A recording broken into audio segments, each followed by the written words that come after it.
Muito bom dia, amados. Aqui estamos novamente com a nossa hora silenciosa. Hoje estamos em Atos capítulo 9, desde o versículo 1 até o versículo 9. E esta é uma passagem maravilhosa. Na verdade, quando estava a ler este momento em que o apóstolo Paulo se encontra com o Senhor Jesus e que dá início ao seu processo de salvação, lembrava-me de alguns casos que estamos a viver na nossa igreja, casos de alguns irmãos com os seus familiares, amigos, colegas de trabalho, que são muito difíceis. Na verdade, quando olhamos para a vida do apóstolo Paulo, ou Saulo neste momento, nós recordamos que a graça de Deus é incrível, que o poder de Deus para salvar uma alma é incrível, é demasiadamente difícil de explicar. Mas a verdade é que esta passagem dá-nos esperança sobre a vida de qualquer homem ou qualquer mulher, qualquer jovem, criança, que sejam muito difíceis e que muitas vezes julgamos ser impossível que esta pessoa chegue a ser salva pelo Senhor, que chegue a ser regenerada, transformada pelo sangue do Senhor Jesus Cristo. Então hoje esta passagem vai para todos aqueles que estão numa luta enorme, para algumas senhoras que lutam pela salvação dos seus maridos, para alguns pais que lutam pela salvação dos seus filhos, assim, para alguns membros da nossa igreja que lutam pela salvação de algum familiar, de algum colega no trabalho, de algum amigo na escola, que estão numa situação terrível diante de Deus, assim, e que oramos para que Deus possa fazer o que fez na vida de Saulo. Quando nós olhamos para a passagem de hoje, nós apercebemos o quão difícil era este homem. Logo no início do no versículo 1, no capítulo 9, diz que Paulo respirava ameaças e morte. Um capítulo anterior, ou seja, mesmo no final ou no início do capítulo 8, nós nos apercebemos que Saulo assolava a igreja. Este era um homem violento. Na verdade, nós vamos ver que a graça de Deus pode alcançar qualquer homem em qualquer situação. Ele era um homem violento, era um homem cruel, era um homem que destruía a vida das pessoas.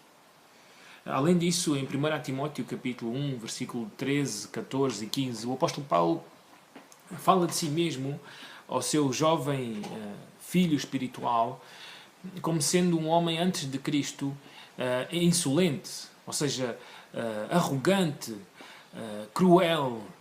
Também fala de si mesmo como sendo um homem blasfemo, ou seja, alguém que falava mal do Senhor Jesus Cristo, usando palavrões, asneiras, para descrever o Senhor, o Rei, o Salvador das nossas almas.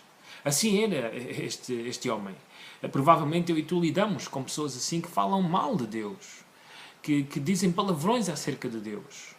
Assim, numa visita a uma senhora da nossa igreja, ela falava acerca de alguém que muitas vezes a visita e que quando Deus vem à conversa, simplesmente esta pessoa blasfema, zomba de Deus. Este era o apóstolo Paulo, assim, um blasfemo, um insolente, um assolador da igreja. Assim, além disso, ele era também alguém que ameaçava de morte os crentes. Assim, provavelmente podemos chamar o apóstolo Paulo um assassino.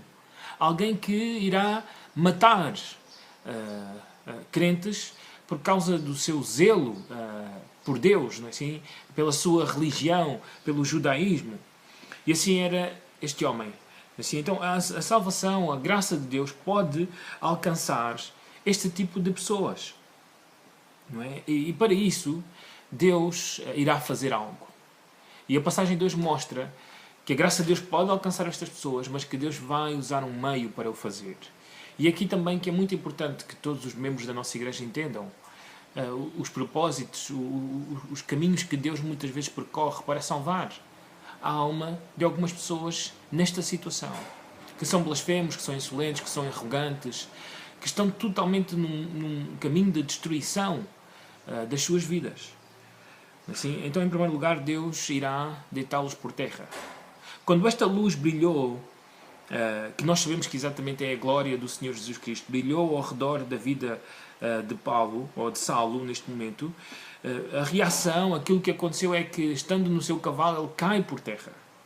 E é exatamente isso que Deus irá fazer. Deus tem que atirar estas pessoas ao chão. Deus tem que as humilhar. Além de cair por terra, o apóstolo Paulo, ele fica cego. Assim, quando esta luz para de brilhar, este arrogante, orgulhoso judeu, zeloso da lei, assim, que antes provavelmente se orgulhava por dirigir a vida dos outros, agora é como uma criança que precisa de ser guiado para chegar até à cidade de Damasco. Assim está a vida do apóstolo Paulo. Neste primeiro grande contacto com o Senhor Jesus Cristo, é exatamente isto que tem que acontecer. Com blasfemos, com assassinos, com cruéis, insolentes, com perseguidores da igreja. Assim, Deus tem que humilhá-los, em primeiro lugar. Em segundo lugar, Deus tem que denunciar o seu pecado. Assim, aquilo que o Senhor Jesus Cristo diz, em primeiro lugar, quando se encontra com Saulo, é: Saulo, Saulo, por que me persegues? E é exatamente isto que muitas vezes temos que levar estas pessoas, esperar que Deus faça com estas pessoas, que é denunciar aquilo, o erro em que eles estão, aquilo que eles têm feito que ofende o caráter santo do nosso Deus, denunciar o seu pecado. Também, ao dizer isto, assim, toca muito o nosso coração, porque mostra que quem toca na igreja, toca no Senhor Jesus Cristo. Assim, mostra a união inseparável que existe entre a igreja e o Senhor Jesus Cristo. Nós somos o corpo dele. Assim, então quem tenta destruir-nos, quem tenta tocar-nos, quem tenta ir contra nós, na verdade está a ir contra o próprio Senhor, o Rei do Universo, o Deus Todo-Poderoso, o Senhor Jesus Cristo. Em terceiro lugar, aquilo que Deus irá fazer é dar-lhe esperança. Deus podia ter morto o apóstolo Paulo naquele exato momento. A sua luz chegaria, por ser a sua glória, para destruir a sua vida, matá-lo, lançá-lo no inferno. Mas a verdade é que o Senhor Jesus poupou a sua vida e deu-lhe esperança. Assim, guiando-o, mostrando o que é que ele devia fazer agora. Então ele simplesmente disse: vai para a cidade, entra na cidade, e ali vão-te dizer o que deves fazer, o que te convém fazer. Assim, então há esperança. E é exatamente isso que nós temos que levar às pessoas e pensar das pessoas que estão nesta situação de Saulo. Assim, dar-lhes esperança. Assim, vai à igreja e lá te dirão o que deves fazer. Vai falar com tal homem e ele lá te dirá o que deves fazer. Assim, vamos até à Bíblia e ali Deus vai dizer-te o que deves fazer. Dar esperança às pessoas. Por último, aquilo que Deus também irá fazer, e é muito importante, é entristecê-los. Assim, o último versículo, o versículo 9, diz que o apóstolo Paulo, Saulo, neste momento, esteve 3 dias sem ver, durante os quais nada comeu nem bebeu.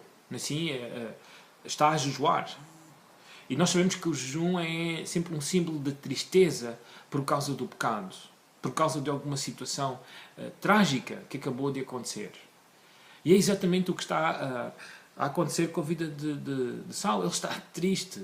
Provavelmente todas as coisas começam a cair dentro da sua cabeça, a ficha começa a cair e ele se apercebe de todas as coisas que fez contra o Senhor Jesus.